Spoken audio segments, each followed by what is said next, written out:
viser, qui peuvent envisager même la victoire, parce que tout simplement, elles n'ont qu'un point de pénalité, voire 0 à l'issue de la première manche. C'est le cas du couple allemand, Meredith Michels-Beerbaum associé à Marcus Henning. Un petit point de temps dépassé dans la première manche. Pour Marcus Henning, vous le disiez, c'est rare d'ailleurs de se faire piéger par le chrono. Il va falloir maintenant prendre des risques pour Meredith et Marcus.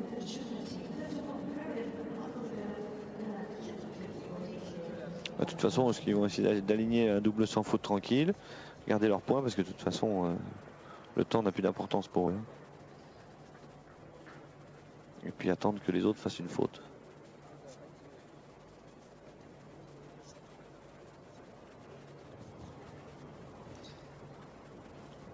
C'est parti pour Meredith Michels-Beerbaum. Elle monte, on le rappelle, une jeune jument peu expérimentée qui s'appelle Kismet. Elle saute très bien.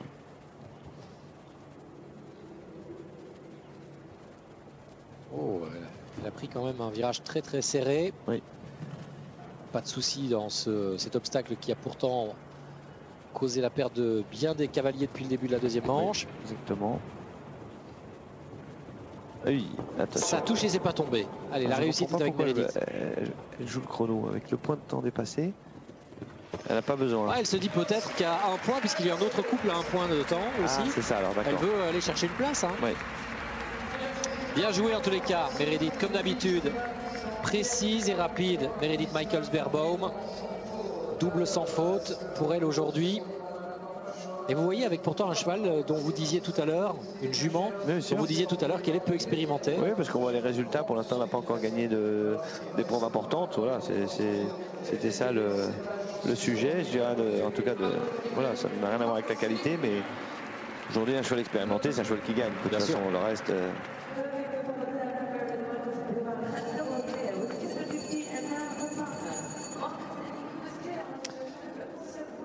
Allez, la deuxième partie du duo allemand.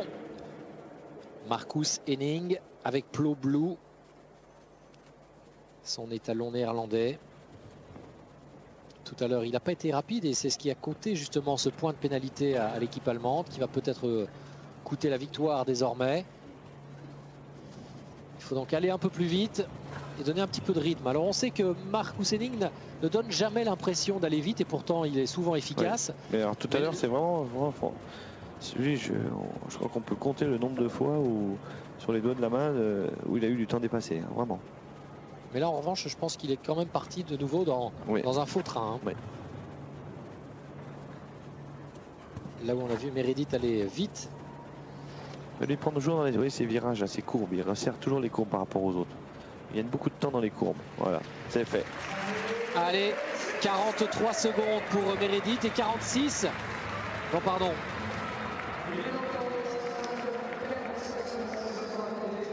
Si, 46 secondes et 18 centièmes, c'est bien ça. J'avais eu un doute. Et donc au total, eh bien, ce seul et unique point de la première manche pour le couple allemand.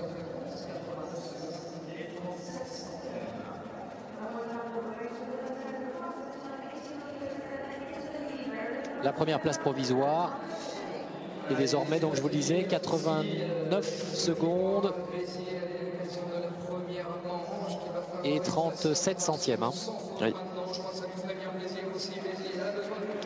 Et bien voilà, là il va y avoir match dans le match pour aller chercher la 4e place, mais peut-être mieux, ça dépendra après des couples qui s'élanceront pour terminer. Il y a, je vous le disais, duel à égalité parfaite entre l'Allemagne et les États-Unis, puisque Busy Madden maintenant et Richard Spooner qui vont s'élancer dans cette compétition comptent eux aussi exactement comme les Allemands un point de pénalité au moment de débuter, d'entamer cette deuxième manche.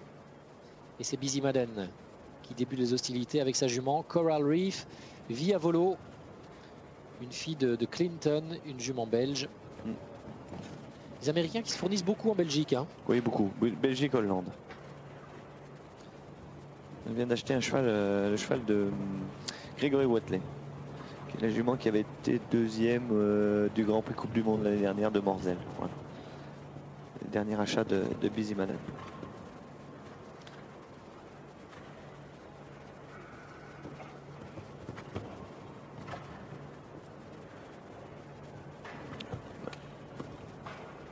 Allez, Busy pour le moment en tous les cas. Ouais, toujours sans faute. Et rapide, un peu moins. Un tout petit peu moins. Mais ça joue à 2 centièmes hein, que Meredith Michaels. Alors là, il va être intéressant de voir Richard Spooner. Mais logiquement, Spooner va certainement être plus vite que Marcus Hennig. Hein. C'est évident, on va dire. Par contre, sans faute, c'est moins évident. Voilà, donc maintenant, se concentrer sur ce sans faute pour l'autre cavalier américain. Et quand même essayer d'aller plus vite que Marcus Hennig. On revoit Busy Madden. Allez, et le Grand Palais qui applaudit la sortie de Busy Madden et qui accueille évidemment Richard Spooner.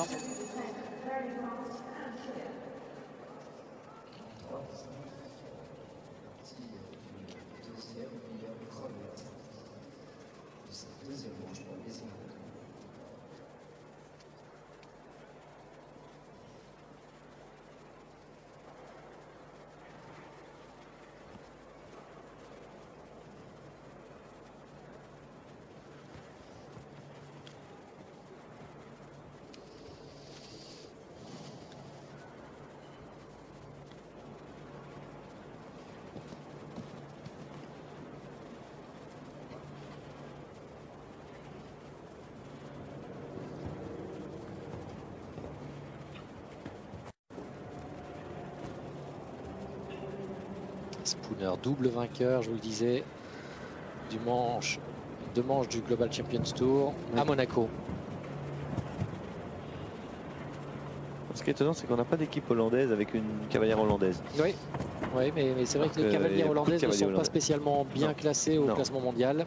Angélique Hoorn doit être aux alentours de la 100e place. Allez, Spooner. Il doit être plus vite, on vous le disait, que Marcus Hennig, c'est-à-dire en 46 secondes et 17 centièmes. C'est pas un problème, à mon avis, oui. Il est bien parti, largement bien parti. Voilà, les États-Unis qui s'emparent de la première place provisoire devant l'Allemagne. Voilà, donc maintenant ils obligent les autres à être sans faute et vraiment à prendre des risques. Et les autres, on vous le rappelle, ce sont les 3 équipes composé de Laura Kraut et Pius Schwitzer, Malin Barriard et Rolf-Göran Bengtsson et Nina Fagerström et Eric Lamaze, les 3 couples qui étaient totalement sans faute à l'issue de la première manche.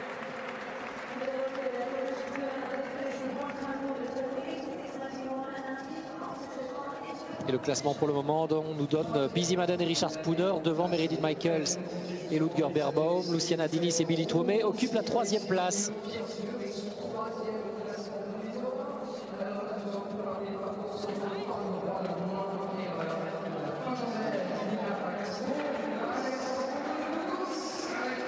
Ça y est, on est parti, on vous le disait, pour la dernière ligne droite. Les 3 couples sans faute à l'issue de la première manche. Et le premier des 3 couples qui va s'élancer, c'est celui composé par la Finlandaise Nina Fagerström et par le cavalier canadien Eric Lamaze, avec Hickstead, son étalon champion olympique. C'est un couple qui a des affinités. Hein, oui, parce qu'elle monte dans l'écurie Stefex.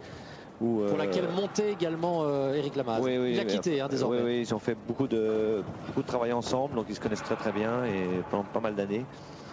Donc voilà, je veux dire, ils ont beaucoup d'affinités ensemble, si vous voulez, dans le travail en tout cas.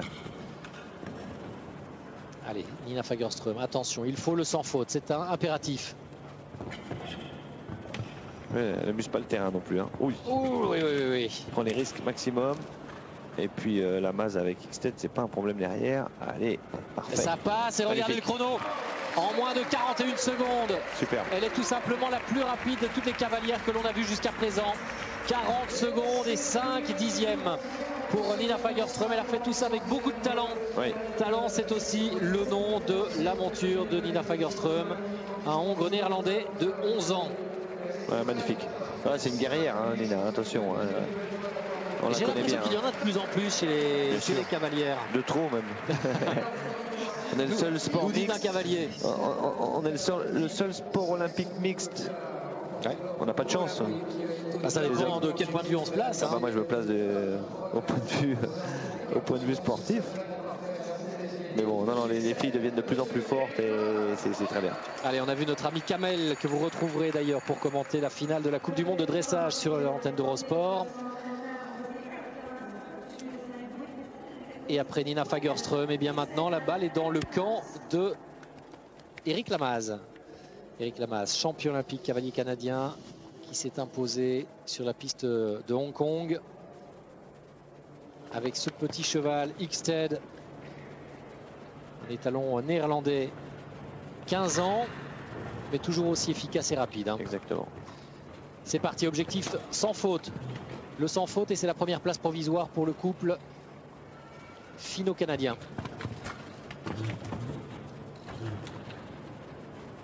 Oui, allez. Attention, c'est passé.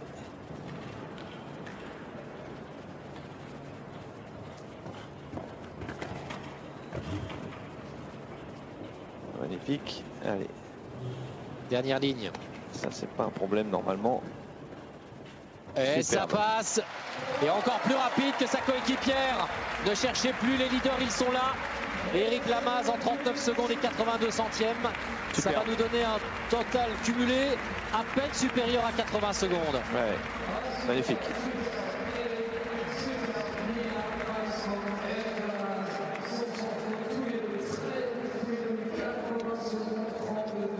« 80 secondes et 32 centièmes, voilà le temps cumulé du couple désormais en tête, composé de Lamaze et Fagerström.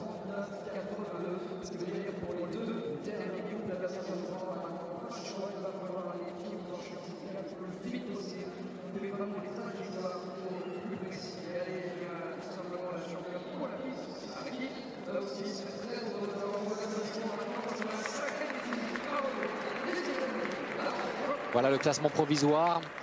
Un seul couple pour le moment avec 0 point de pénalité à l'issue des 2 manches. Fagerström et Lamaze. Et il ne reste que 2 couples qui peuvent aller déloger Fagerström et Lamaze de la plus haute marge du podium. Pas des moindres. Hein. Ouais. Laura Kraut et Pius Schwitzer d'abord. Une américaine associée à un cavalier suisse. Et puis juste après, il y aura le duo 100% suédois, Barriard Bengtsson. Mais ça, c'est les couples qui ont aligné leurs chevaux de Grand Prix. Hein. Je veux dire, c'est les 2 couples qui ont vraiment leurs meilleurs chevaux engagés dans cette épreuve, avec de l'expérience. Ça, c'est couple champion olympique. Allez, c'est parti pour Laura Kraut avec Cédric. Qui a gagné le Grand Prix de Chantilly. Pour Global Tour. Ouais, l'an dernier. Oh. Trébuchade, bon virage, attention le joker, ça passe. Ah, et là c'est le chrono qui va départager tout le monde, et c'est pour ça que l'on va assister à un superbe spectacle. Ce cheval est très rapide, c'est tout petit. Hein. Ce cheval qui fait 1m61, 62 au garrot à peine. Le dernier, oh, il le lance de loin, et elle est la plus rapide. 38 secondes et 33 super centièmes. Bagarre, hein. Super bagarre. Ah, c'est pas un match amical. Hein. Ah, non. Super bagarre. Ils jouent le jeu à fond. Les couples qui se sont inscrits, ou qui ont été invités plutôt, à ce saut Hermès. Et c'est tant mieux pour le spectacle. Laura Kraut participe à ce spectacle en réussissant le meilleur chrono absolu jusqu'à présent. 38 secondes et 33 centièmes. Magnifique.